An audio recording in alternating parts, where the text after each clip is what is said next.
Bismillahirrahmanirrahim. Nama saya Simon Sofyan Iwan Wibowo lengkapnya ya. Saya tinggal di asli dari Cilacap, Kecamatan Sidarja. Tapi sekarang saya tinggalnya di Kedung Ringin, tepatnya di Kecamatan Patikraja. Keluarga saya keturunan Tionghoa, dari ayah saya tepatnya. Nah, gimana sih Ustadz proses hijrah dulu sebelum memeluk Islam? Itu kan pasti ada proses yang lumayan lama ya, tidak langsung masuk ke Islam. Proses hijrah di usia yang masih sangat muda, kalau menurut saya sih, di usia yang mungkin seusia itu anak-anak masih lagi seneng-senengnya dolan, kalau bahasa Jawanya tuh main kan, lagi seneng-senengnya mencoba sesuatu, hal-hal yang baru, atau bahkan lagi bandel-bandelnya nih. Tapi Ustadz justru memutuskan untuk berhijrah. Itu gimana ceritanya? Jadi memang di tempat saya itu di Sidarja, tepatnya di Desa Tegalsari, masyarakatnya kebanyakan beragama Islam, sedangkan keluarga saya hanya satu-satunya di situ yang beragama Katolik.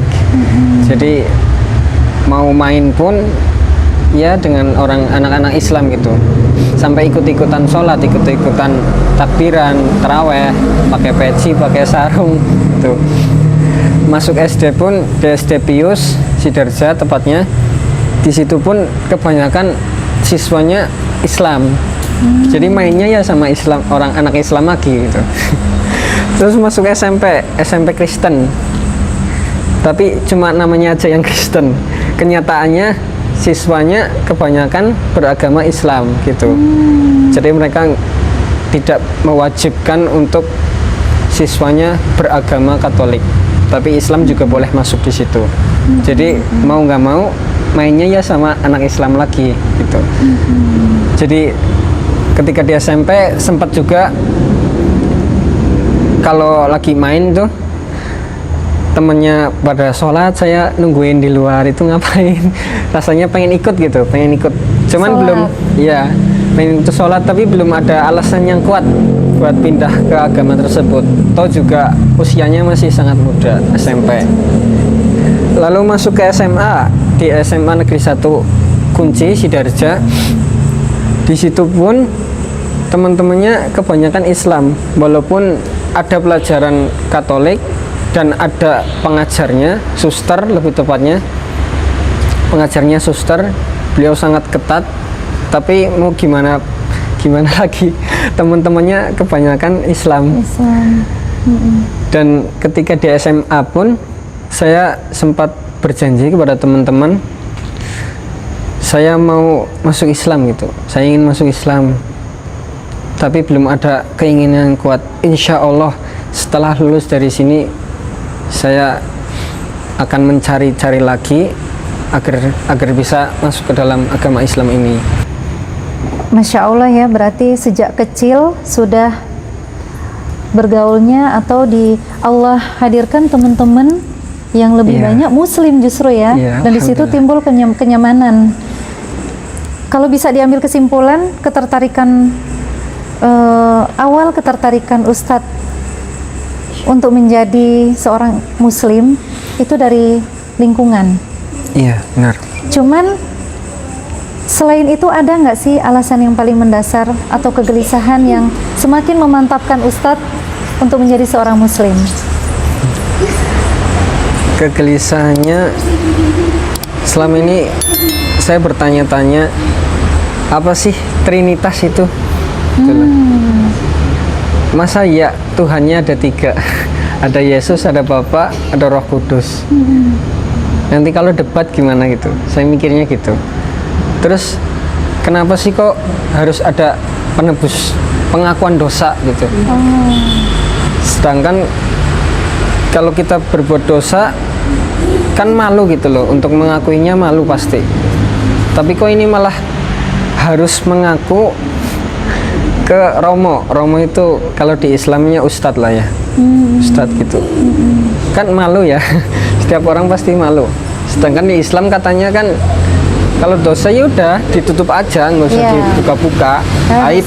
Iya, Karena itu betul. termasuk aib. Nah, kok malah di Katolik ini malah ada acara pengakuan dosa gitu setiap tahunnya. Dan nggak jelas juga kan kalau kita mati kemana, kita mau ke surga apa ke neraka, itu nggak dijelaskan di situ. Dan setelah saya melihat video dari Dr. Zakir Naik yang disarankan oleh teman saya di universitas, saya menemukan banyak ayat-ayat yang berkaitan dengan Islam.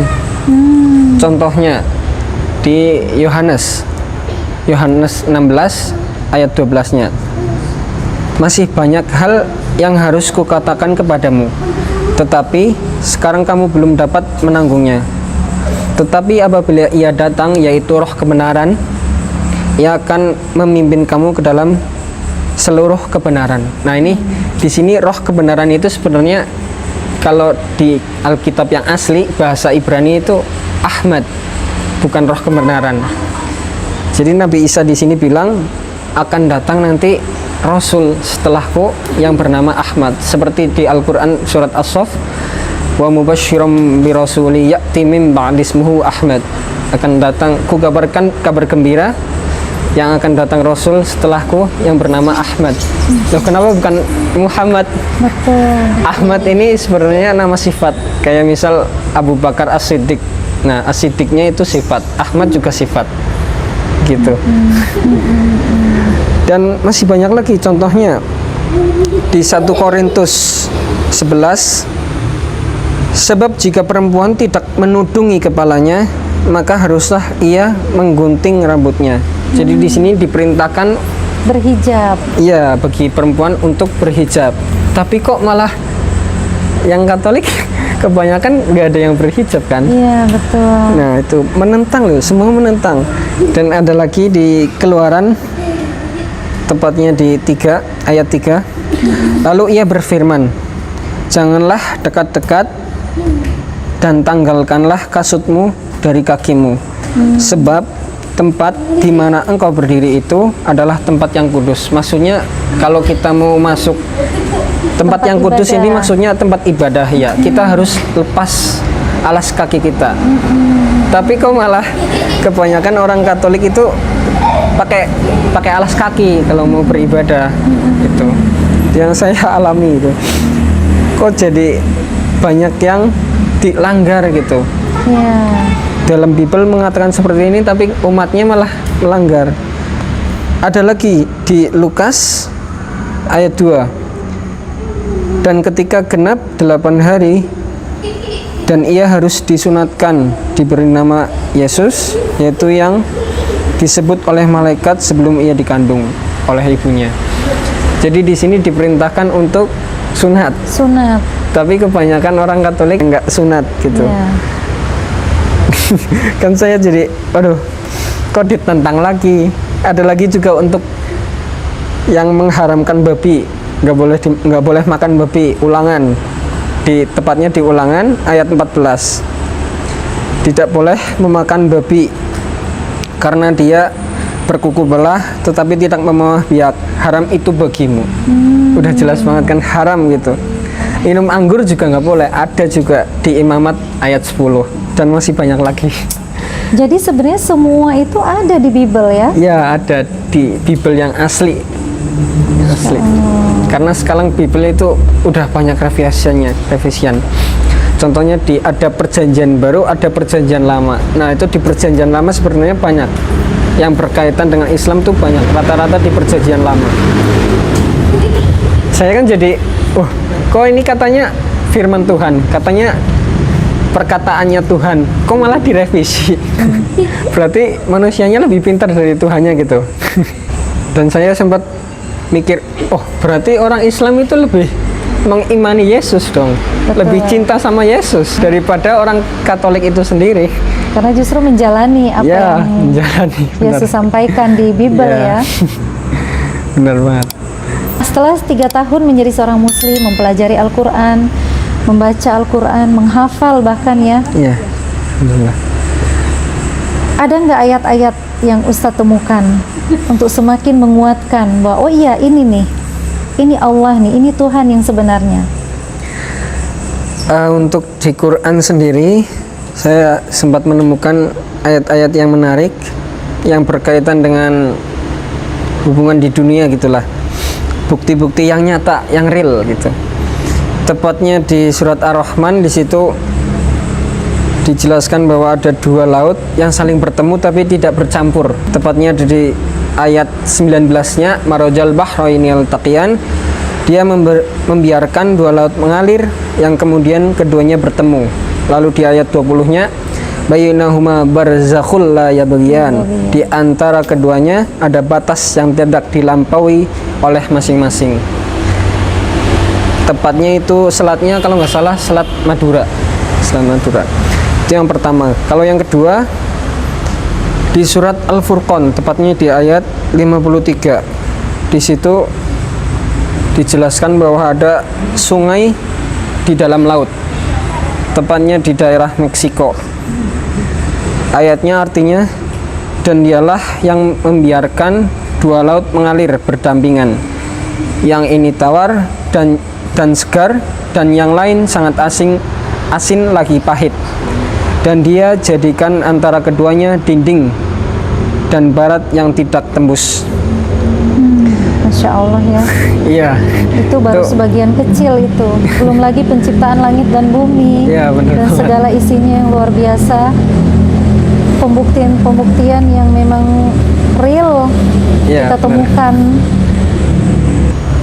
Setelah memutuskan menjadi muslim, bagaimana respon orang tua dan teman-teman?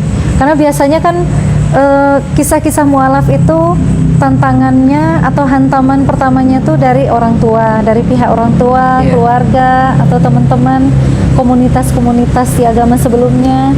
Barangkali Ustadz juga mengalami itu. Kalau dari keluarga, pertama kali saya syahadat kan diem-diem nih, nggak bilang-bilang. Jadi setelah 3 pekan setelah saya syahadat, saya pulang karena masih liburan, masa-masa liburan. Saya balik, saya baru bilang tuh di situ, "Pak, aku udah masuk Islam nih." Loh, beliau kaget. Loh, kenapa kok bisa? Ini pasti karena ceweknya ya. Karena memang sebelum masuk Islam saya sempat deket sama cewek. Jadi otomatis beliau menyimpulkan bahwa saya masuk Islam karena cewek tersebut gitu. Kayak seakan mau pengen nikah gitu. Padahal enggak. Dan ketika ganti kakak pun dipermasalahkan lagi. Harusnya kan kamu yang ikut, harusnya ceweknya yang ikut kamu, bukan kamu yang ikut ceweknya gitu. Dipermasalahan begitu lagi. Dan ketika di sana kan emang saya semangatnya ya, baru masuk Islam itu semangat banget beribadah gitu. Sampai 5 waktu pun nggak telat untuk ke masjid gitu, tepat waktu lah. Nah akhirnya ayah saya nanya kan, "Wan, gimana nanti kalau buka toko? Kamu jam 12 ke masjid, jam 3 ke masjid lagi. Ya masa mau ditutup tokonya? Kan nggak mungkin, nanti pelanggannya pada kabur dong." Jadi toko baru buka, tutup lagi gitu karena sholat ya. Iya, ya saya mikirnya gitu, nanti uangnya gimana gitu. Terus kalau di sana kan emang saya pakainya kayak gini, kemana-mana bawa tasbih gitu, karena masih semangat banget kan. Sampai dibilang lagi, "Wan, kamu kalau mau belajar agama ya monggo, tapi jangan terlalu fanatik gitulah, takutnya nanti jadi gila itu." Sampai dibilang gila. Ya Allah. Astagfirullah. Sampai nangis itu ayah saya, sampai nangis bilangnya, sampai bilang gila gitu. Dan emang kalau saya lewat depan orang itu pasti di ejekin itu. Kiai lewat awas itu. Mau nikah itu. Jadi buat bahan ledekan ya. Iya. Aduh, itu dari keluarga. Kalau dari teman-teman sih mungkin dari teman-teman universitas ya, karena di sana kan saya sempat bergabung di perkumpulan orang-orang Kristen, mahasiswa Katolik. Jadi mungkin di sana sempat ada yang WA itu setelah saya bersyahadat, "Wan, kok kamu pindah agama sih? Nanti namamu gimana?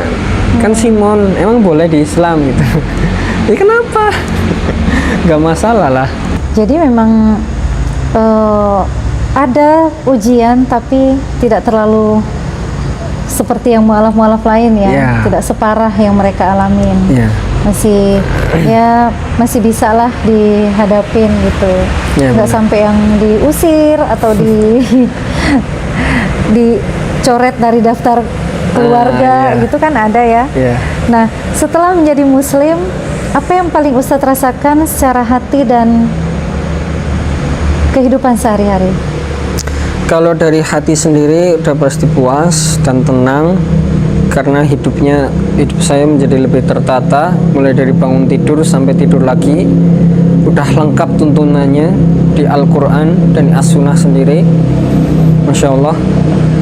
Dan dari kehidupan sehari-hari pula, wah pokoknya berubah drastis. Yang tadinya banyak maksiat, sekarang masuk Islam kok jadi bikin maksiat, kok malah mau pengennya istighfar mulu gitu.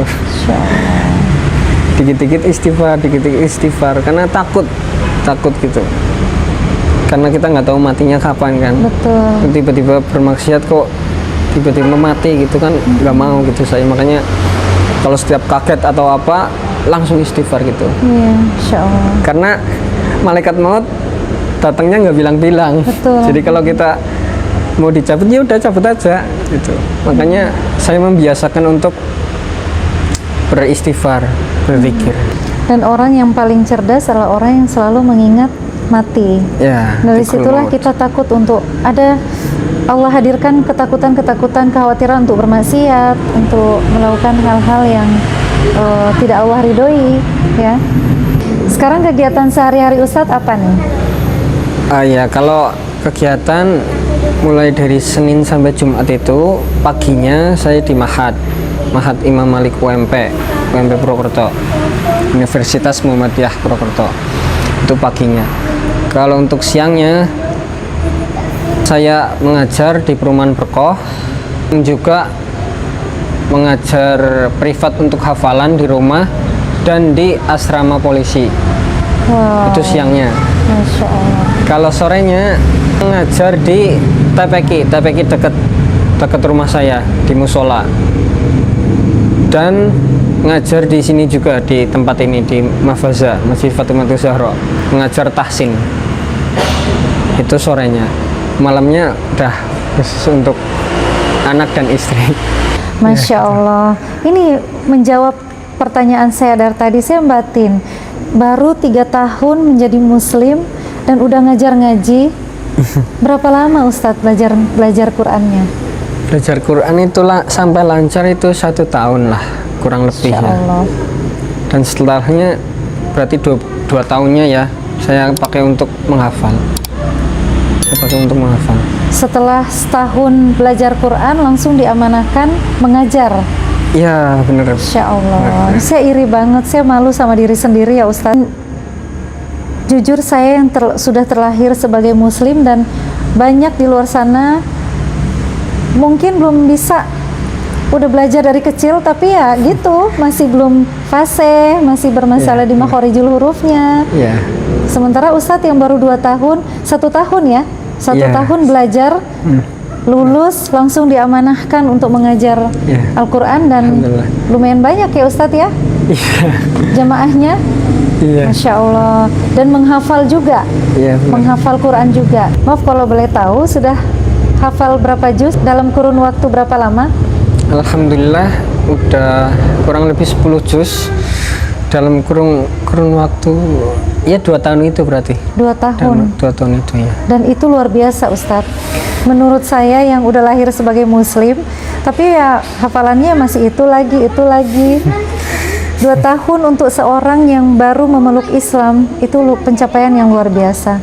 Benar-benar Allah mudahkan ya Ustadz ya. Di sini kita bisa melihat ketika kita sungguh-sungguh dan tekun dalam menghafal, dalam belajar Al-Quran, begitu mudah Allah membuka pintu-pintu kemudahan. Ya benar. Kalau boleh tahu, apa yang memotivasi Ustadz dalam menghafal Quran? Ya, belajar dan menghafal ya, Iya. Al-Quran. Untuk motivasi sendiri itu dari orang tua, karena saya belum bisa kasih apa-apa buat mereka. Jadi saya bertekad kalau nggak bisa kasih di dunia ya kasih hadiahnya di akhirat aja dah. Masya Allah. Gitu. Kasih mahkota aja yang lebih kekal, yang lebih abadi gitu. Nggak habis-habis. Kalau di dunia kan mungkin bisa habis. Iya, betul. Gitu. Walaupun orang tua saya belum mengikuti jejak saya, yaitu kembali ke fitrah, tapi semoga lambat laun Allah beri hidayah kepada mereka. Kalau dari ibu kandung sih udah, alhamdulillah beliau udah masuk Islam. Bahkan sebelum saya. Oh, Ya, bahkan sebelum saya. Jadi keluarga saya tuh broken home lah istilahnya ya. Ketika saya SMP itu broken home, terus ibu kandung saya nikah lagi sama orang Islam. Nah, jadi otomatis ibu saya masuk Islam juga. Dan ayah kandung saya pun nikah lagi, tapi sama orang Buddha. Jadi otomatis ayah saya yang ikut. Jadi di keluarga saya itu ada 3 agama. Saya Islam, ayah saya dan ibu tiri saya Buddha, kakak adik saya Katolik. Gitu. ibu kandung Islam. Iya, ibu kandung Islam. Jadi saya itu 4 bersaudara. Yang 3, anak 1, 2, 3 itu ikut ayah kandung, hak asuhnya. Kalau anak keempat itu ikut ibu kandung, hak asuhnya. Oh, Saya anak kedua. Itu. Masya Allah. Selain mengajar Quran ya Ustadz, menghafal juga, ada nggak rutinitas amalan sehari-hari? Kalau untuk rutinitas amalan itu ya banyak sih. Mulai dari sholat tahajud, sholat rawatib, sholat duha, udah pasti. Terus puasa Daud. Jadi nggak Senin Kamis, nggak Ayamul Bait, tapi langsung saya gabung sama puasa Daud aja. Tuh. Masya Allah. Terus yang paling sering gitu, punya nggak ketinggalan gitulah, yaitu zikir. Makanya saya sering bawa ini buat zikir. Oh, buat zikir. Iya, buat zikir biar nggak lupa. Betul. Gitu, biar nggak lepas gitulah. Karena kan katanya kalau kita mau terhindar dari maksiat kita harus berzikir, zikrullah, mengingat Allah dan mengingat kematian kayak yang tadi. Gitu. Jadi saya nggak mau lepas dari berzikir. Kadang-kadang untuk rutinitas amalan itu kalau lagi semangat banget gitu kan. Iya. Nah, sekalinya futur itu kalau tidak ada yang mengingatkan itu bisa kebablasan, futur sampai lama. Tips istiqomahnya gimana Ustadz? Biar istiqomah. Ya, emang sih istiqomah itu memang susah ya.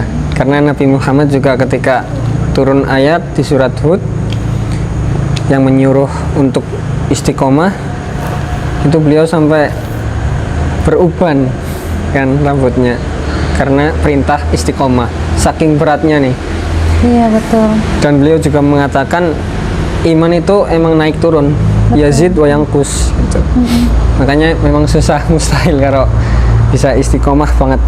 Saya juga pernah futur, pernah, udah pasti pernah. Cuman untuk mengatasinya kita harus ingat-ingat lagi nih, apa niat kita sih, niat awal kita apa untuk menjalankan amalan tersebut, dan pahalanya apa yang kita dapat setelahnya gitu. Itu pasti kita menjadi bos banget lah. Termotivasi lagi. Iya. Dan selalu nonton kajian. Nonton kajian itu juga booster, charger iman gitu. Jadi jangan cuma HP yang dicas, tapi iman juga harus dicas lewat kajian-kajian.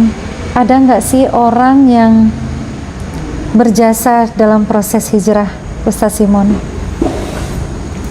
Ada teman saya ketika saya di Universitas Amikom, beliaulah yang memberitahu saya, mengenalkan saya kepada Dr. Zakir Naik, Ustadz Felix Shaw, untuk disarankan untuk menonton videonya lewat YouTube. Beliau namanya itu Aldi Setia Pambudi. Aldi Setia Pambudi. Ya, beliau Masya Allah selalu menolong saya gitu. Apapun yang saya butuh itu pasti beliau selalu mendukung, selalu menolong saya. Dan kalau misalkan beliau nonton sekarang, mungkin yang ingin saya sampaikan, terima kasih selama ini membimbing saya, mengenalkan saya kepada Islam, hingga saya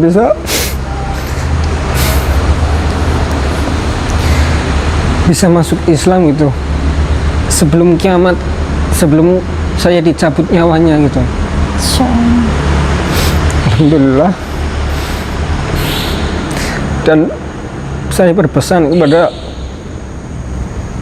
antum, tutup kepada Aldi, jangan lupain saya.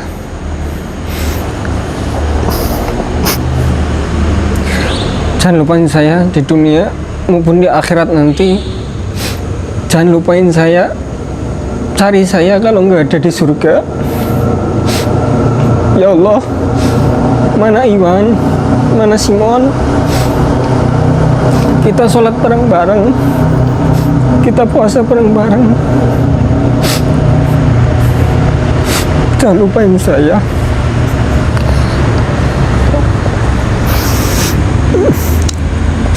Ya mungkin itu pesan saya buat Aldi.